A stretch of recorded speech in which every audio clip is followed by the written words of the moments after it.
Hello friends, welcome to the study portal. Study portal में आप सबका स्वागत है। आज का हमारा टॉपिक रहेगा प्रधानमंत्री। भारत का प्रधानमंत्री से संबंधित संपूर्ण जानकारी हम इस वीडियो में देंगे आपको। जो भी प्रधानमंत्री से रिलेटेड जो भी डिटेल्स हैं, जो भी क्वेश्चंस है, कैसे प्रधानमंत्री की नियुक्ति होती है, क्या मंत्रिपरिषद का गठन होता है, प्रधानमंत्री की क्या योग्यता होनी चाहिए, पूरी जानकारी आपको इस वीडियो से मिलेगी। इससे पहले लास्ट क्लास में हमने किया था फ्रेंड्स राष्ट्रपति। आज की क्लास का हमारा टॉपिक रहेगा प्रधानमंत्री।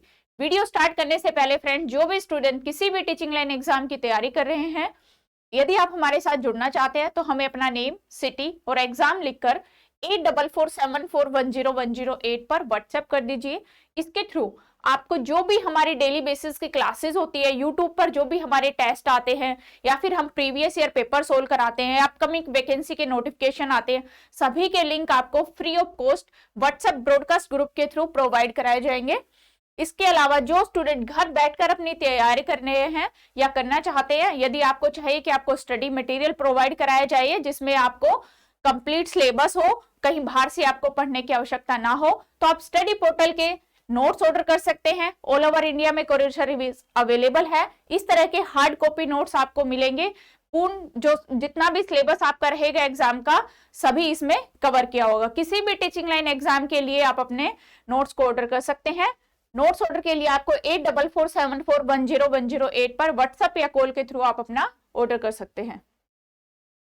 इसके अलावा जो भी फ्रेंड्स, यदि आप क्लासेस ज्वाइन करना चाहते हैं तो स्टडी पोर्टल एकेडमी ऐप है, ऐप को आप डाउनलोड कीजिए। लिंक एंड्रॉइड यूजर्स के लिए रहेगा और iOS यूजर्स के लिए यह लिंक रहेगा। सबसे पहले हम बात करेंगे भारत के प्रधानमंत्री। आप जैसे कि अभी आप सबको पता ही है, फिलहाल जो हमारे प्रधानमंत्री है वो मोदी जी हैं। तो सबसे पहले भारत के प्रधानमंत्री, जो प्रधानमंत्री का जो पद होता है वो कौन से आर्टिकल में, भारतीय संविधान के कौन से आर्टिकल में ये प्रावधान है कि भारत का एक प्रधानमंत्री होगा? आर्टिकल 74। आर्टिकल 74 के अनुसार राष्ट्रपति जो है वो प्रधानमंत्री की नियुक्ति करते हैं। ये अनुच्छेद, ये हमारे संविधान में ये संविधान के अंदर ये प्रावधान किया गया है कि आर्टिकल 74 के अनुसार भारत का एक प्रधानमंत्री होगा जिसकी नियुक्ति राष्ट्रपति करेंगे।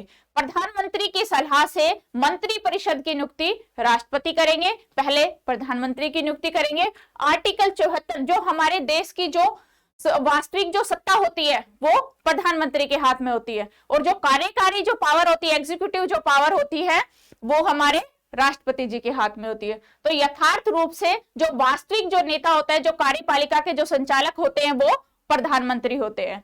समस्त कार्यपालिका जो है वो राष्ट्रपति के अंदर निहित होती है, लेकिन जो वास्तविक रूप से उनका संचालन करते हैं वो प्रधानमंत्री में निहित होती है, यानी प्रधानमंत्री करते हैं। पूरी मंत्रिपरिषद के साथ, पूरी प्रधानमंत्री मंत्रिपरिषद के साथ ये पूर्ण रूप से, वास्तविक रूप से कार्यपालिका का संचालन मंत्रिपरिषद और प्रधानमंत्री के द्वारा किया जाता है। आर्टिकल 74 के अनुसार भारत का एक प्रधानमंत्री होगा जो एक राष्ट्रपति के द्वारा नियुक्ति की जाएगी। शक्तियों के प्रयोग करने, सहयोग और परामर्श देने के लिए एक मंत्री परिषद होगी, यानी कि जो प्रधानमंत्री की हेल्प करे, उनके कामकाज को देखे, उनकी शक्तियों को कैसे प्रयोग करना है, क्या कार्य करने हैं, उन सब के लिए जो परामर्श और सहयोग प्रदान करेगी, उसके लिए एक मंत्री परिषद होगी। लेकिन उसका जो प्रधान होगा वो प्रधानमंत्री होगा।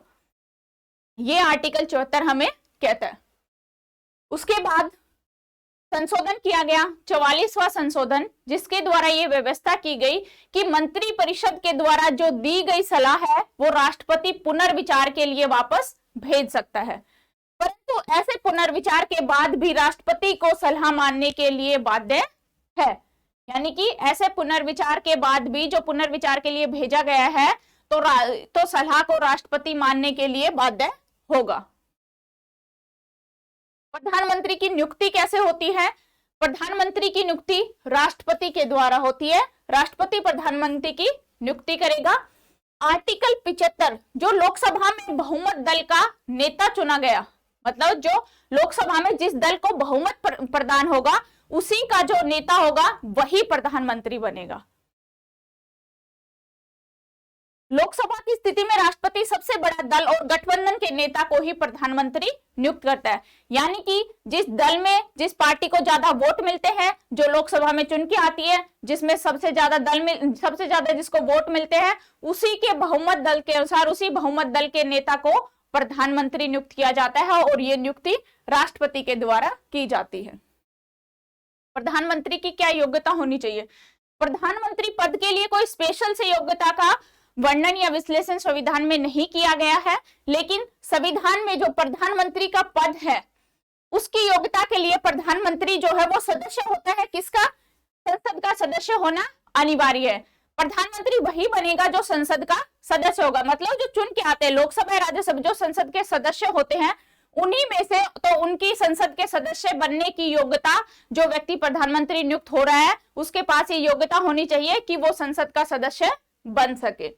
योग्यता होना आवश्यक, जैसे कि संसद के सदस्य में होती है, इसके अतिरिक्त उसे सदन में बहुमत प्राप्त हो, मतलब कि जिस सदन का वो नेता बनेगा उस सदन से उसको बहुमत प्राप्त हो, तो उस दल का उसे नेता होना चाहिए। यही योग्यता होती है प्रधानमंत्री की। प्रधानमंत्री का कार्यकाल क्या होता है? कार्यकाल होता है फ्रेंड्स 5 वर्ष, यानी कि 5 ईयर।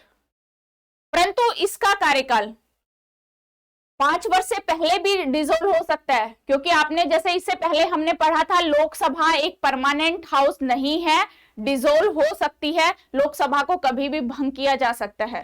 तो लोकसभा अपने बहुमत पर ही रह सकती है 5 साल, उसका कार्यकाल लोकसभा के बहुमत के समर्थन पर ही निर्भर करता है। वैसे बेसिकली 5 ईयर इसका कार्यकाल होता है। लोकसभा यदि बहुमत खो दे या अविश्वास प्रस्ताव पास हो जाने पर अपना प्रधानमंत्री को त्याग पत्र देना पड़ता है। प्रधानमंत्री का त्याग पत्र संपूर्ण मंत्रिमंडल का त्याग पत्र समझा जाता है। यानी अगर मान लो प्रधानमंत्री ने त्याग पत्र दे दिया तो पूरा मंत्री परिषद जो मंत्रिमंडल होगा वो पूर्ण रूप से समस्त रूप से त्याग पत्र समझा जाता है। जैसे कि एग्जाम्पल के रूप में है चौधरी चरण सिंह, इंद्र कुमार गुजराल, अटल बिहारी वाजपेयी, इनके खिलाफ अविश्वास प्रस्ताव के कारण इन्हें त्याग पत्र देना पड़ा था। नेक्स्ट है प्रधानमंत्री की कार्य और शक्तियां। राष्ट्रपति के संबंध में प्रधानमंत्री की क्या शक्ति होती है कि प्रधानमंत्री राष्ट्रपति मंत्रिपरिषद के बीच संवाद की भूमिका निभाता है। मंत्रिपरिषद मंत्री और मंत्रिपरिषद के बीच संबंध में क्या भूमिका होती है प्रधानमंत्री की? केंद्रीय मंत्रिपरिषद प्रमुख रूप से प्रधानमंत्री के कार्य और शक्तियां जो है वो निम्नलिखित होती है, जो बंटवारा किया गया है, जैसे कि मंत्रियों के बीच विभागों के बंटवारे, विभागों का आवंटन, मतलब कि बांटा गया और उनमें फेरबदल किया गया। किसी भी व्यक्ति को मंत्री नियुक्त करने की सिफारिश राष्ट्रपति को करना या किसी मंत्री को त्याग पत्र देने के लिए राष्ट्रपति द्वारा बर्खास्त करने की सिफारिश करना। प्रधानमंत्री जी किसी मंत्री के खिलाफ जब राष्ट्रपति को उसके खिलाफ कुछ त्याग पत्र देने के लिए या कुछ भी जो प्रस्ताव जारी करते हैं, जो सलाह देते हैं, उसी के अकॉर्डिंग राष्ट्रपति उनको बर्खास्त करते हैं। मंत्री परिषद की बैठकों की अध्यक्षता और उनके निर्णय को प्रभावित करना स्वयं के त्याग पत्र के द्वारा मंत्रिमंडल को बर्खास्त कर देना है। ये है प्रधानमंत्री के मंत्री परिषद के संबंध में जो कार्य थे। अब है संसद के संबंध में क्या कार्य है प्रधानमंत्री के। प्रधानमंत्री जो है वो लोकसभा के नेता होते हैं और इसके संबंध में जो उनको शक्तियां दी गई है, संसद के जो सत्र आहूत करने का सत्रावसान करने की संबंधित सलाह राष्ट्रपति को देता है। संसद का जो सत्र का आह्वान करता है, जो आहूत करते हैं, वो प्रधानमंत्री करते हैं। किससे? राष्ट्रपति को सलाह देना। राष्ट्रपति से किसी भी समय लोकसभा विघटित करने की सिफारिश कर सकते हैं। प्रधानमंत्री क्या कर सकते हैं? राष्ट्रपति से किसी भी समय लोकसभा को विघटित करने की सिफारिश कर सकते हैं। संसद में सरकार की नीतियों की घोषणा करना, संसद के अंदर जो सरकार की नीतियां होती है, जो सरकार के कार्य होते हैं, उन सब की जो नीतियों की घोषणा करने का कार्य होता है वो प्रधानमंत्री का होता है। अन्य शक्ति और इसके अलावा क्या क्या प्रधानमंत्री की क्या क्या पावर्स होती हैं? प्रधानमंत्री के साथ साथ जो अन्य जो पावर्स होती हैं, जैसे कि राष्ट्र की विदेश नीति को मूर्त रूप देने में प्रभावी भूमिका निभाते हैं प्रधानमंत्री। केंद्र सरकार के प्रमुख प्रवक्ता होते हैं। प्रधानमंत्री जो है वो केंद्र सरकार के यानी कि यूनियन गवर्नमेंट के प्रमुख प्रवक्ता होते हैं। सेनाओं के राजनीतिक प्रमुखता होते हैं। राष्ट्रीय विकास परिषद राष्ट्रीय एकता परिषद, अंतरराज्य परिषद और राष्ट्रीय जल संसाधन परिषद के अध्यक्ष होते हैं। प्रधानमंत्री जो है, बहुत सारे ऐसे डिपार्टमेंट्स होते हैं, कई सारी ऐसी परिषदें होती है जिनके ये अध्यक्ष होते हैं। तो उनमें से ये कुछ है, जैसे राष्ट्रीय विकास परिषद हो गई, राष्ट्रीय एकता परिषद हो गई, अंतरराज्य परिषद हो गई, या राष्ट्रीय जल संसाधन परिषद हो गई। इन सब के जो अध्यक्ष होते हैं वो पीएम होते हैं, यानी कि प्राइम मिनिस्टर ऑफ इंडिया होते हैं। इस प्रकार प्रधानमंत्री की देश में राजनीतिक प्रशासनिक व्यवस्था को बहुत ही महत्वपूर्ण भूमिका प्रदान की जाती है। मतलब कि देश के राजनीतिक और प्रशासनिक जो कार्य होते हैं उनमें प्रधानमंत्री का बहुत ही महत्वपूर्ण सहयोग होता है। इसके अलावा प्रधानमंत्री नीति आयोग, जो हमारा नीति आयोग है, जिसको पहले प्लानिंग कमीशन बोला जाता था, जिसका नाम अब बदलकर नीति आयोग रख दिया गया है, उनके पदेन अध्यक्ष होते हैं प्रधानमंत्री। राष्ट्रपति को निम्नलिखित अधिकारियों की नियुक्ति के संबंध में परामर्श देना, यह भी प्रधानमंत्री का कार्य होता है। जो राष्ट्रपति जो नियुक्ति करते हैं, जैसे कि एग्जाम्पल के लिए भारत के चुनाव आयोग ECC, election commission of India की जो नियुक्ति करते हैं वो राष्ट्रपति करते हैं, लेकिन प्रधानमंत्री की सलाह से।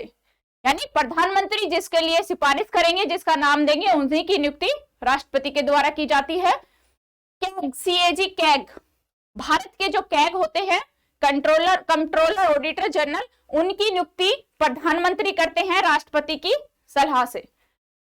संघ लोक सेवा आयोग के अध्यक्ष, इनकी नियुक्ति भी प्रधानमंत्री करते हैं राष्ट्रपति की परामर्श से। भारत के महान न्यायवादी, जो भारत के अटॉर्नी जनरल होते हैं, उनकी नियुक्ति प्रधानमंत्री के द्वारा की जाती है, लेकिन राष्ट्रपति के परामर्श से। मतलब राष्ट्रपति के द्वारा नियुक्ति की जाती है, लेकिन प्रधानमंत्री के परामर्श से। नियुक्ति तो इन सब की राष्ट्रपति जी करते हैं। यदि ऑप्शन में आपके पास, अगर क्वेश्चन में ऑप्शन आता है प्रधानमंत्री और राष्ट्रपति, प्रेसिडेंट और प्राइम मिनिस्टर, तो अगर वो पूछते हैं कि भारत की, मान लो क्वेश्चन आया, भारत के चुनाव आयुक्त की नियुक्ति कौन करता है, ऑप्शन में आपके पास पीएम है और प्रेसिडेंट है, तो यहाँ पे आपका आंसर रहेगा प्रेसिडेंट। लेकिन अगर ये पूछा जाता है किसकी सलाह से राष्ट्रपति भारत के चुनाव आयुक्त की नियुक्ति करते हैं, तो यहाँ पे आपका आंसर प्राइम मिनिस्टर रहेगा। यानी कि प्रधानमंत्री की सलाह से राष्ट्रपति जी जो है वो भारत के चुनाव आयुक्त की नियुक्ति करता है। इसी तरह अगर कैग में पूछा जाता है क्या कि भारत के कैग की नियुक्ति कौन करता है, यदि राष्ट्रपति और प्रधानमंत्री दोनों ऑप्शन में है तो आपका आंसर रहेगा राष्ट्रपति। यदि क्वेश्चन में पूछा जाता है किसके परामर्श पर या किसकी सलाह पर कैग की नियुक्ति की जाती है, तो आपका आंसर रहेगा प्रधानमंत्री।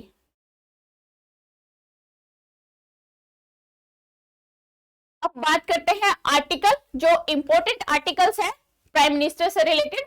आर्टिकल 74, यानी राष्ट्रपति सलाह के लिए एक मंत्री परिषद होगा जिसका प्रधानमंत्री होगा। यानी कि आर्टिकल 74 में भारत के प्रधानमंत्री का प्रावधान है, राष्ट्रपति की सलाह के लिए एक मंत्री परिषद का गठन किया जाएगा और जो उस मंत्री परिषद का हेड होगा वो प्रधानमंत्री होगा।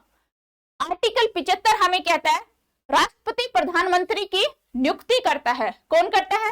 राष्ट्रपति जी। प्रधानमंत्री की सलाह पर ही मंत्री परिषद की नियुक्ति करते हैं राष्ट्रपति। ये आर्टिकल 75 में वर्णित है कि जैसे ही प्रधानमंत्री नियुक्त होगा, मंत्री परिषद होगी, तो राष्ट्रपति प्रधानमंत्री की नियुक्ति करेंगे और प्रधानमंत्री की सलाह पर मंत्री परिषद की नियुक्ति, मंत्री परिषद का गठन करेंगे। आर्टिकल 75(3) इंपॉर्टेंट है फ्रेंड्स। आर्टिकल 75 का 3 पार्ट्स हमें कहता है मंत्री, बहुत बार क्वेश्चन देखा होगा, मंत्री परिषद किसके प्रति उत्तरदायी होती है? इसमें एक वर्ड आता है सामूहिक रूप से। मंत्री परिषद सामूहिक रूप से लोकसभा के प्रति उत्तरदायी होती है। यदि ये आता है कि व्यक्तिगत रूप से किसके प्रति उत्तरदायी होती है मंत्री परिषद, तो आंसर रहेगा राष्ट्रपति के प्रति। सामूहिक रूप से मंत्री परिषद लोकसभा के प्रति उत्तरदायी होती है और व्यक्तिगत रूप से राष्ट्रपति के प्रति उत्तरदायी होती है। ये आपको याद रखना है, सामूहिक वर्ड और व्यक्तिगत वर्ड। यदि सामूहिक पूछा जाता है तो लोकसभा आपका आंसर रहेगा और व्यक्तिगत पूछा जाता है तो राष्ट्रपति के प्रति उत्तरदायी रहेगी, राष्ट्रपति आपका आंसर रहेगा। अनुच्छेद 78 हमें क्या कहता है? राष्ट्रपति के प्रति प्रधानमंत्री के कर्तव्यों के बारे में बताते हैं।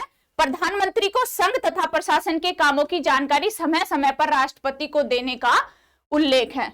ये हमें आर्टिकल 78 कहता है। अब इसके बाद आता है मंत्री परिषद। मंत्री परिषद का गठन आर्टिकल 74 में कि राष्ट्रपति और उसके कार्यों के संपादन करने के लिए एक मंत्री परिषद होगी, जिसका प्रधानमंत्री होगा, मतलब हेड प्रधानमंत्री होगा। 75 जो कहता है प्रधानमंत्री की नियुक्ति राष्ट्रपति करेगा और जो अन्य मंत्रियों की नियुक्ति है वो राष्ट्रपति प्रधानमंत्री की सलाह से करेंगे।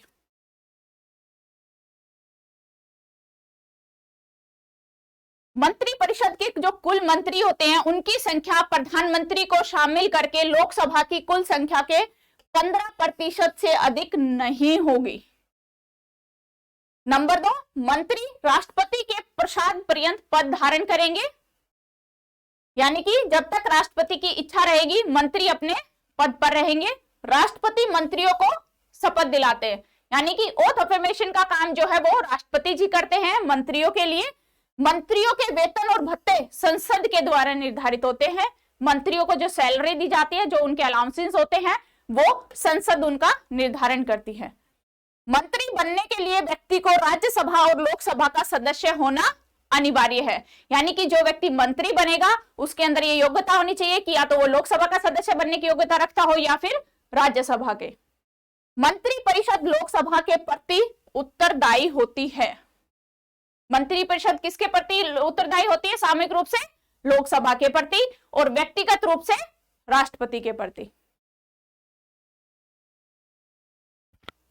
यदि कोई व्यक्ति मंत्री बनते समय संसद के किसी सदन का सदस्य नहीं होता तो 6 माह के अंदर, यानी कि 6 मंथ के अंदर संसद के किसी भी सदन का सदस्य बनना अनिवार्य है उस व्यक्ति के लिए जो मंत्री बना है। यदि वो किसी भी सदन का सदस्य नहीं है तो उसको 6 मंथ का टाइम दिया जाएगा कि वो संसद के किसी भी सदन का सदस्य बने, या अनिवार्य है। एक मंत्री जो संसद के किसी भी एक सदन का सदस्य है और दूसरे सदन की कार्यवाही में भाग लेने और बोलने का अधिकार है, परंतु उस सदन में मत नहीं दे सकता, तो वह सदस्य है जिसका वह सदस्य है। एक मंत्री होता है जो संसद के किसी एक सदन का सदस्य, या तो वो लोकसभा का होगा या फिर राज्यसभा का होगा, लेकिन जो दूसरा सदन है उसकी कार्यवाही में भाग लेने और बोलने का अधिकार है, परंतु वह उसी सदन में मत दे सकता है जिसका वह सदस्य है। मंत्री परिषद का विघटन। मंत्री परिषद का विघटन कैसे होता है, मतलब कैसे मंत्री परिषद गिर सकती है, कैसे डिसोल्व होती है? लोकसभा मंत्री परिषद के विरुद्ध अविश्वास प्रस्ताव पारित करती है तो सभी मंत्री, जिसमें कि आपके राज्य मंत्री भी शामिल है, उनको त्याग पत्र देना पड़ता है। यदि लोकसभा मंत्री परिषद के विरुद्ध अविश्वास प्रस्ताव पास करती है तो सभी मंत्रियों को त्याग पत्र देना पड़ता है और मंत्री परिषद का विघटन हो जाता है। यदि प्रधानमंत्री त्याग पत्र दे दे, एक कंडीशन ये है, या फिर प्रधानमंत्री त्याग पत्र दे दे या किसी कारणवश मृत्यु हो जाए या अन्य मंत्री परिषद स्वयं ही विघटित हो जाता है। यदि मान लो और किसी मंत्री ने त्याग पत्र नहीं दिया लेकिन प्रधानमंत्री ने त्याग पत्र दे दिया या फिर प्रधानमंत्री की मृत्यु हो जाती है तो भी मंत्री परिषद जो है वो अपने आप ही विघटित हो जाती है। मंत्री राष्ट्रपति के प्रसाद पर्यंत अपने पद पर बने रहेंगे, अर्थात राष्ट्रपति किसी मंत्री को उस समय भी हटा सकता है जब मंत्री परिषद को लोकसभा में अविश्वास मत प्राप्त हो। राष्ट्रपति किसी मंत्री को केवल प्रधानमंत्री की सलाह पर ही हटा सकता है। ये जो राष्ट्रपति मंत्री जी को हटाने का काम करते हैं वो प्रधानमंत्री की सलाह से करेंगे, यानी किसी भी मंत्री का अगर अविश्वास प्रस्ताव पास हो जाता है और अगर प्रधानमंत्री राष्ट्रपति जी को बोलते हैं कि हटाना है तो वो उस मंत्री को हटा सकते हैं। मंत्री परिषद में मंत्रियों की 3 श्रेणियां होती है। जो मंत्री परिषद का जो गठन होता है उसमें 3 टाइप्स के मंत्री होते हैं, 3 टाइप्स के मिनिस्टर्स होते हैं, जैसे कि कैबिनेट मिनिस्टर्स हो गया, स्टेट मंत्री यानी राज्य मंत्री हो गए और सब मिनिस्टर उप मंत्री हो गए। सबसे पहले देखते हैं कैबिनेट मंत्री। केंद्र सरकार के महत्वपूर्ण मंत्रालय जो हमारी सेंटर में गवर्नमेंट होती है उसके जो भी इंपोर्टेंट जो विभाग होते हैं, जैसे कि गृह मंत्रालय, रक्षा मंत्रालय, वित्तीय विभाग, अन्य जो मंत्रालय है इसी टाइप के सेंट्रल के जो मतलब कि महत्वपूर्ण मंत्रालय हैं वो कैबिनेट मंत्रियों के पास होते हैं। ये कैबिनेट के सदस्य होते हैं, इसलिए इन्हें कैबिनेट मंत्री कहते हैं। इनके उत्तरदायित्व की परिधि संपूर्ण केंद्र सरकार पर रहती है। यानी कि पूरी ही केंद्र सरकार पर इनके उत्तरदायित्व तो रहते हैं। राज्य मंत्री के क्या काम, इनके जो मंत्रालय होते हैं वो स्वतंत्र प्रभार दिया जाता है, यानी कि इन्हें कैबिनेट मंत्री के साथ सहयोग भी बनाया जा सकता है। इन मंत्रालयों का जो स्वतंत्र प्रभाव दिया जा सकता है या फिर इन्हें कैबिनेट मंत्री के साथ भी इनको सहयोग बनाया जा सकता है, जो राज्य मंत्री होते। कैबिनेट के सदस्य नहीं होते राज्य मंत्री, जब तक कैबिनेट बैठक में भाग नहीं लेते, जब तक कि उन्हें उनके मंत्रालय से संबंधित किसी कार्य हेतु विशेष रूप से आमंत्रित नहीं किया जा सकता। यानी कि अगर मान लो कैबिनेट के किसी भी मंत्री के साथ वो सहयोग बना रहे हैं, सहयोग से उनके कामकाज में हाथ बटा रहे हैं, लेकिन कैबिनेट के यदि वो सदस्य नहीं है और जब तक कैबिनेट में भाग नहीं लेंगे, जब तक कि उन्हें आमंत्रित नहीं या उनको बुलाया नहीं जाता, उन्हें मंत्रालय से संबंधित किसी विशेष कार्य के लिए उन्हें बुलाया नहीं जाता, जब तक वो कैबिनेट के बैठकों में भाग नहीं लेंगे।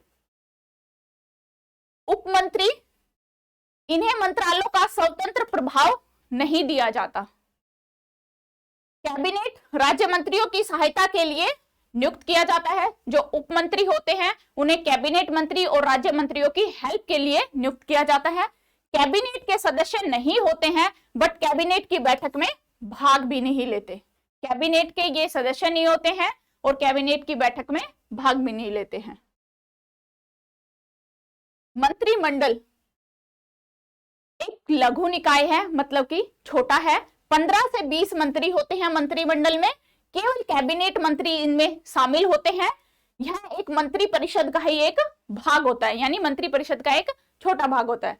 यह हमारी राजनीतिक प्रशासनिक व्यवस्था में उच्च निर्णय लेने वाली एक संस्था होती है, जो बड़े निर्णयों का काम करती है, वो एक संस्था होती है। केंद्र सरकार की मुख्य नीति निर्धारक है। जो हमारी केंद्र की सरकार है उसके लिए जो नीति का निर्धारण करती है, जो उसके लिए नीतियां बनाती है, योजनाएं बनाती है, उसकी प्रमुख निर्धारक है मंत्रिमंडल। केंद्र सरकार की उच्च कार्यकारिणी है।